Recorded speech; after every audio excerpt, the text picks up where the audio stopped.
नमस्कार दोस्तों, स्वागत है आपका आपके अपनी YouTube channel government job preparation पर। दोस्तों, भारतीय इतिहास की इस वीडियो सीरीज़ में आपका स्वागत है और इस सीरीज़ में ये वीडियो नंबर आपका 12 है।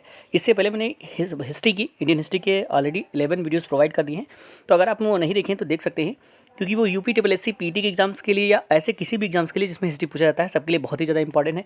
साथ में यहाँ पर जियोग्राफी, पॉलिटी, जनरल साइंस, सामान्य जागरूकता, सारे के सारे वीडियोस प्रोवाइड किए जा रहे हैं। तो अगर आप देखना चाहते हैं तो उनको देख सकते हैं। टाइमली नहीं प्रोवाइड किए जा पा रहे हैं, इसकी वजह से आप क्या कर सकते हैं कि हमारे चैनल को सब्सक्राइब कर सकते हैं, ताकि जैसा भी कोई वीडियो अपलोड होगा उसका नोटिफिकेशन आपको मिल जाएगा। तो चलिए शुरू करते हैं आज का हमारा वीडियो सेशन। सो गाइस, यहाँ पर जो पहला क्वेश्चन आज को हमारा निकल कर आ रहा है वह है, प्रथम मगध साम्राज्य का उत्कर्ष किस शताब्दी में हुआ था। क्वेश्चन हमारा क्या है कि जो प्रथम मगध साम्राज्य है, इसका जो उत्कर्ष है ये किस शताब्दी में हुआ था। क्वेश्चन आपका यहाँ से निकल कर आता है, ठीक है। तो देखते हैं यहाँ पर इसका आंसर क्या हो जाता है। पहला कि ईस्वी पूर्व 4वीं शताब्दी, दूसरा है आपका ईस्वी पूर्व 6वीं शताब्दी, तीसरा है आपका यहाँ पर ईस्वी पूर्व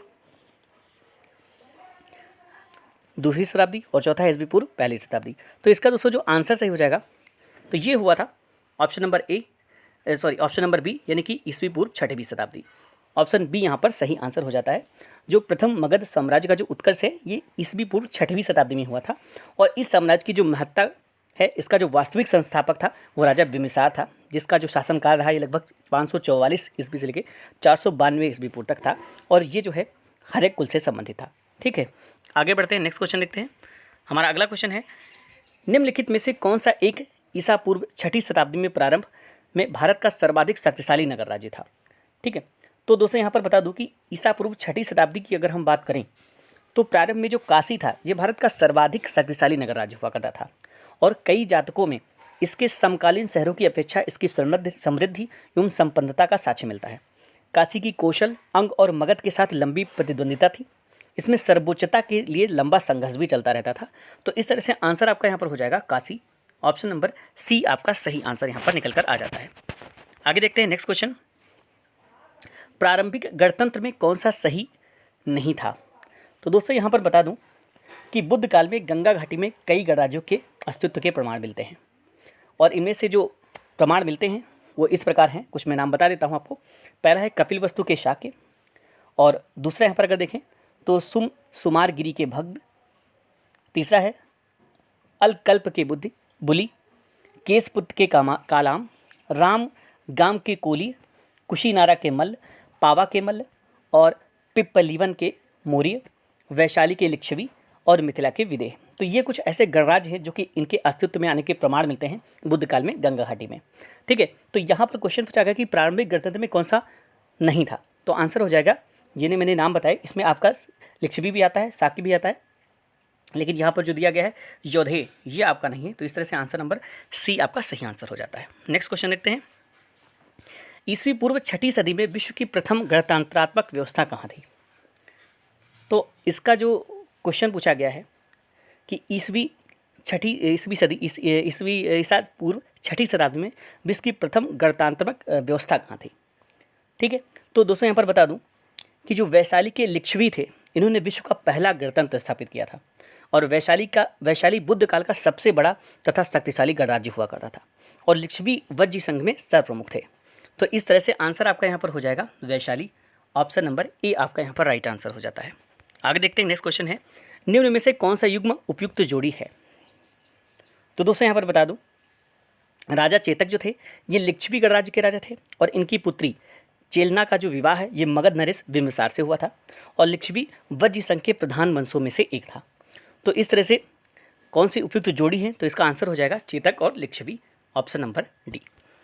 नेक्स्ट क्वेश्चन देखते हैं, 16 महाजनपदों की सूची उपलब्ध है, किसमें उपलब्ध है 16 महाजनपदों की सूची। तो दोस्तों यहाँ पर बता दूं कि जो बौद्ध ग्रंथ का अंगुत्तर निकाय है, इसमें 6वीं शताब्दी ईसा पूर्व के 16 महाजनपदों की सूचना मिलती है, और जो हम आपको नाम बता रहे हैं वो इस प्रकार हैं। एक है आपका अंग, दूसरा है मगध, काशी, कौशल, वज्ज, मल्ल, चेदी, वत्स, कुरु, पांचाल, मत्स्य, शूरसेन, अस्मक, अवंती, गांधार और कंबोज। जैन ग्रंथ भगवती सूत्र में भी 16 महाजनपदों की जो सूची है वो देखने को मिलती है।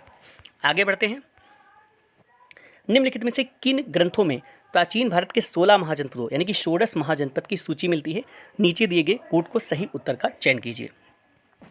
तो दोस्तों यहाँ पर मैंने आपको अभी इसका बताया है, एक्सप्लेनेशन दिया है, तो इसका आंसर हो जाएगा ऑप्शन नंबर ए, अंगुत्तर निकाय। ठीक है, और ये चौथा भगवती सूत्र, ये मैंने बताया था कि जो जैन धर्म का भगवती सूत्र है इसमें भी 16 महाजनपदों की सूची मिलती है, और अंगुत्तर निकाय जो बौद्ध ग्रंथ का जो बौद्ध धर्म जो अंगुत्तर निकाय है इसमें भी आपका 6ठी शताब्दी ईसा पूर्व के 16 महाजनपदों की सूचना मिलती है। तो इस तरह से ऑप्शन नंबर 2 और 3 ये दोनों सही हो जाएंगे, यानी ऑप्शन नंबर ए आपका सही आंसर हो जाएगा। अंगुत्तर निकाय में भी इसकी जो जानकारी मिलती है और भगवती सूत्र से भी इसकी जानकारी मिलती है, और जो अंगुत्तर निकाय है ये आपका बौद्ध ग्रंथ से संबंधित है, और भगवती सूत्र ये आपका जैन ग्रंथ से संबंधित है। आगे बढ़ते हैं, नेक्स्ट क्वेश्चन। महाभारत के अनुसार उत्तरी पांचाल की राजधानी स्थित थी। तो क्वेश्चन इसमें है कि महाभारत के अनुसार उत्तरी पांचाल की राजधानी कहाँ स्थित थी। तो इसका आंसर मैं बता दूं कि जो उत्तरी पांचाल की राजधानी थी यह अहिच्छत्र थी तथा दक्षिणी पांचाल की जो राजधानी थी ये काम्पिली थी, और हस्तिनापुर तथा इंद्रप्रस्थ कुरु की राजधानी थे, और जबकि मथुरा जो थी ये शूरसेन की राजधानी थी। ठीक है, तो इस तरह से यहाँ पर मैं फिर से बता दूं कि जो उत्तरी पांचाल है इसकी राजधानी थी अहिच्छत्र तथा दक्षिणी पांचाल जो थी इसकी राजधानी थी काम्पिली, और हस्तिनापुर और इंद्रप्रस्थ की जो राजधानी थी ये थी कुरु, और मथुरा जो थी ये शूरसेन की राजधानी थी। ठीक है, तो इस तरह से आंसर आपका यहाँ पर जो सही हो जाएगा ये हो जाएगा ऑप्शन नंबर सी, अहिच्छत्र। आगे बढ़ते हैं, चंपा किस महाजनपद की राजधानी थी। तो दोस्तों यहाँ पर मैं बता दूं कि उत्तरी बिहार का जो वर्तमान भागलपुर तथा मुंगेर जिला है इसके अंतर्गत अंग महाजनपद के अंतर्गत ये आते थे। ठीक है, तो उत्तरी बिहार के वर्तमान जो भागलपुर और जो मुंगेर जिले हैं ये उस समय अंग महाजनपद के अंतर्गत आया करते थे, और इनकी ही राजधानी उसमें चंपा हुआ करती थी। महाभारत और पुराणों में चंपा का प्राचीन नाम मालिनी प्राप्त होता है। दीर्घ निकाय के अनुसार इस नगर निर्माण का योजना वास्तुकार महागोविंद ने की थी। तो इस तरह से आंसर आपका यहाँ पर हो जाएगा, जो चंपा की यहाँ पर बात की जा रही तो ये हो जाएगा अंग। आगे बढ़ते हैं, 6वीं शताब्दी ईसा पूर्व में सुक्तिमती राजधानी किसकी थी। तो 6ठी शताब्दी ईसा पूर्व में आधुनिक बुंदेलखंड के पूर्वी तथा उसके सीमावर्ती भागों में चेदी महाजनपद स्थित था, और इसी की राजधानी जो आपकी थी ये थी शुद्धिवती, जिसकी पहचान महाभारत के सुक्तिमती से की जाती है। तो इस तरह से आंसर आपका हो जाएगा चेदी की, ऑप्शन नंबर सी। आगे बढ़ते हैं, नेक्स्ट क्वेश्चन देखते हैं। गोदावरी नदी के तट पर स्थित महाजनपद कौन सा था। तो गोदावरी नदी के तट पर स्थित महाजनपद पूछा गया है। तो दोस्तों यहाँ पर मैं बता दूं कि जो बौद्ध ग्रंथ अंगुत्तर निकाय है तथा जैन ग्रंथ भगवती सूत्र है इसमें 6ठी शताब्दी ईसा पूर्व में वर्णित 16 महाजनपदों में अस्मक जो है ये नर्मदा तथा गोदावरी नदियों के मध्य स्थित था, और इसकी राजधानी पैठन या पोतन अथवा पोटेली, जिसका प्राचीन नाम प्रतिष्ठान था, ये राजधानी इसकी हुआ करती थी। तो इस तरह से यहाँ पर पूछा गया कि गोदावरी नदी के तट पर स्थित महाजनपद कौन सा था। तो ये मैंने अभी बताया कि अस्मक महाजनपद था, ये गोदावरी नदी के तट पर हुआ करता था, यानी ऑप्शन नंबर आपका सी सही आंसर यहाँ पर हो जाता है। आगे बढ़ते हैं, 6ठी शताब्दी ईसा पूर्व का मत्स्य महाजनपद स्थित था। तो यहाँ पर मत्स्य महाजनपद की बात की जा रही है, 6ठी शताब्दी ईसा पूर्व की मत्स्य महाजनपद की।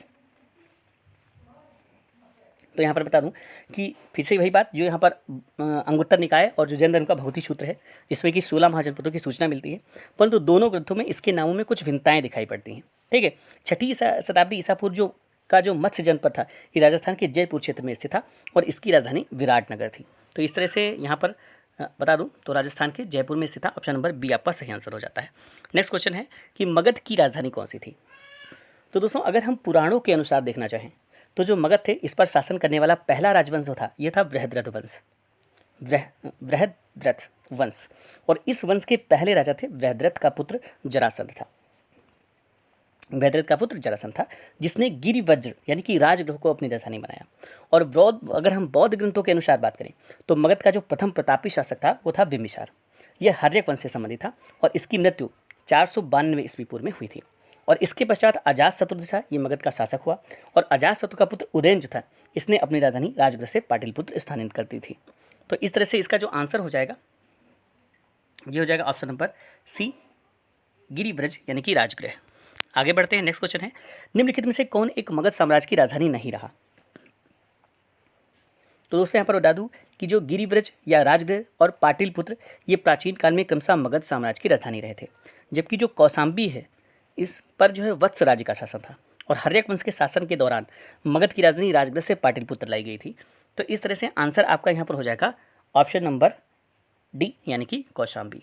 गिरिवज्र, राजगृह, पाटलिपुत्र, ये तीनों गिरिव्रज जिसे ही राजगृह बोलते हैं और पाटलिपुत्र ये दोनों के दोनों राजधानी मगध की रही थी, लेकिन कौशाम्बी जो है ये वत्स की राजधानी थी।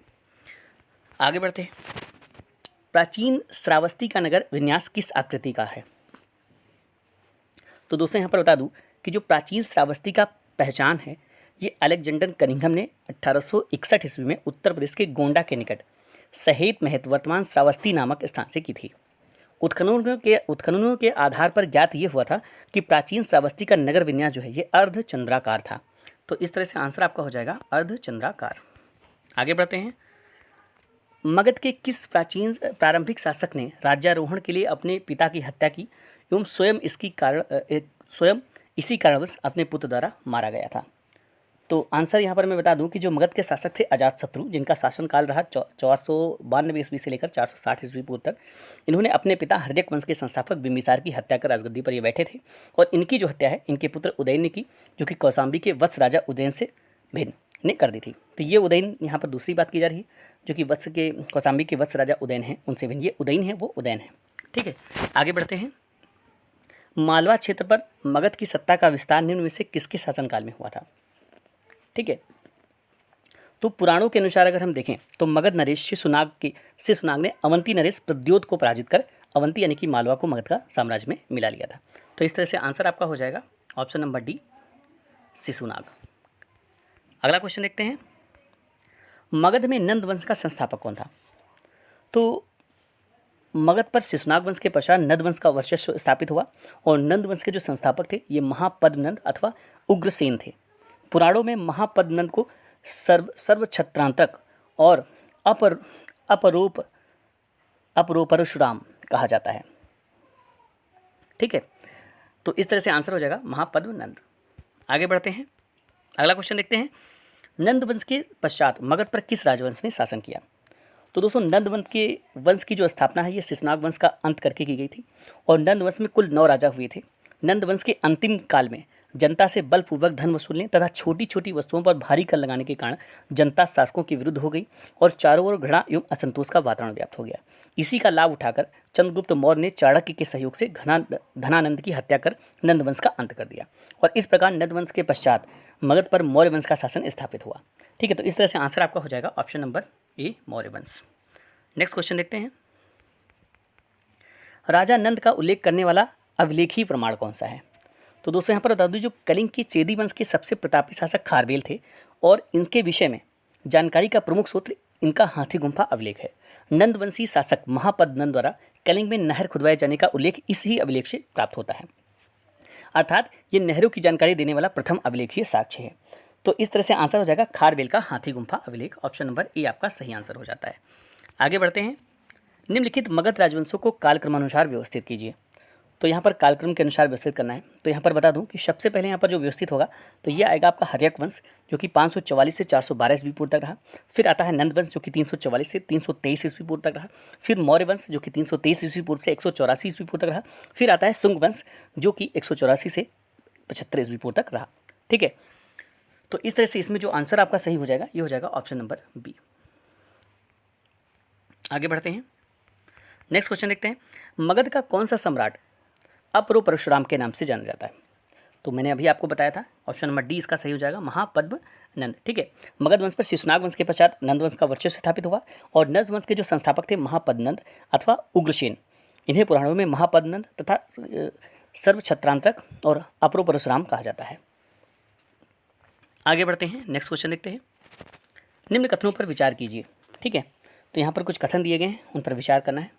पहला है कि विश्व के सभी भागों में ईस्वी पूर्व 6वीं शताब्दी एक महान धार्मिक उथल पुथल का काल था। बौद्धिक धर्म बहुत जटिल हो चुका था। तो इसमें क्या सही होगा? तो इसके बारे में थोड़ा सा हम डिटेल में आप लोगों को बताना चाहेंगे कि ईसा पूर्व 6वीं शताब्दी की अगर बात करें तो इसमें उत्तर भारत की मध्य गंगा घाटी क्षेत्र में अनेक धार्मिक संप्रदायों का उदय हुआ। अनेक मत तथा दर्शनों की प्रादुर्भाव ने बौद्धिक आंदोलन का रूप ग्रहण किया। विभिन्न मतों को मानने वाले सन्यासी यानी कि परिव्राजक घूम घूम कर अपने जीवन दर्शन का जन समुदाय में प्रचार तथा एक दूसरे के दर्शन का खंडन भी करते थे। यह भी महत्वपूर्ण है कि इस प्रकार के बौद्धिक आंदोलनों के प्रमाण अन्य देशों में भी मिलते हैं। चीन, ईरान, यूनान में पुरातन मान्यताओं को चुनौती देने वाले कमसा, कन्फ्यूशियस, जैथुरुस्त्र तथा पाइथागोरस थे। वैदिक धर्म बहुत ही जटिल हो चुका था। मंत्रों की शुद्धता और यज्ञों पर बहुत जोर था, जिससे पुरोहितों का महत्व अत्यधिक बढ़ गया। यज्ञों में बहुत धन व्यय होने लगा तथा पशु बलि को भी बढ़ावा मिला। तो इस तरह से यहाँ पर आंसर आपका जो सही हो जाएगा, ये मैं बता दूँ यहाँ पर, तो इसका जो सही आंसर हो जाएगा ये हो जाएगा आपका ऑप्शन नंबर बी। दोनों ए और बी सही हैं। ठीक है, आगे बढ़ते हैं। नेक्स्ट क्वेश्चन देखते हैं। नेक्स्ट क्वेश्चन है कि गौतम बुद्ध के समय का प्रतीक प्रसिद्ध वैद्य जीवक किसके दरबार से संबंधित था। तो दूसरे यहाँ पर बता दूं कि गौतम बुद्ध के समय यानी उनका समकालिक प्रसिद्ध वैद्य जीवक था, ये बिम्बिसार के दरबार से संबंधित था। और बिम्बिसार ने अपने राजवैद्य जीवक को अवंती नरेश चंड प्रद्योत के राज्य में चिकित्सा सेवा के लिए भेजा था। ठीक है, तो इस तरह से आंसर आपका यहाँ पर क्या हो जाएगा, option number A Bimbisara. Next question देखते हैं।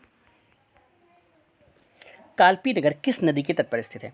तो दोस्तों कालपी नगर किस नदी के तट पर स्थित है, ये क्वेश्चन आपसे पूछा गया है। तो जो कालपी नगर है ये उत्तर प्रदेश के जालौन जिले में स्थित एक स्थान है और यह यमुना नदी के तट पर स्थित है और प्राचीन काल में कालप्रिया के नाम से विख्यात था। समय के साथ नाम संक्षिप्त होकर कालपी हो गया। चौथी सदी में राजा वसुदेव द्वारा बसाया गया था ये नगर। तो इस तरह से आंसर आपका हो जाएगा किस नदी पर, तो ये यमुना नदी पर स्थित है। ऑप्शन नंबर बी सही आंसर हो जाता है। आगे बढ़ते हैं। यहाँ पर कुछ आपके प्राचीन जनपद हैं और उनकी कुछ राजधानी दी गई हैं, तो इनको आपको सही मिलान यहाँ पर करना है। तो दोस्तों मैंने बताया था कि जो बौद्ध धर्म का अंगुत्तर निकाय था और जैन धर्म का भगवती सूत्र, इसमें 6ठी शताब्दी के 16 महाजनपदों की स्थिति का उल्लेख मिलता है। और इन महाजनपदों की अगर हम राजधानी की बात करें तो कुरु की राजधानी जो थी ये थी इंद्रप्रस्थ, और अगर पांचाल की राजधानी करते हैं तो अहिच्छत्र। कौशल की जो राजधानी थी तो कौशल की राजधानी थी साकेत और वत्स की राजधानी थी कौशाम्बी। ये इसका सही मिलान हो जाता है। तो ये थे दोस्तों यहाँ पर आज का वीडियो। अगर आपको वीडियो पसंद आ रहा है तो जरूर लाइक करें। मिलते हैं इसी सीरीज़ के नए वीडियो के साथ, तब तक के लिए थैंक्स फॉर वॉचिंग।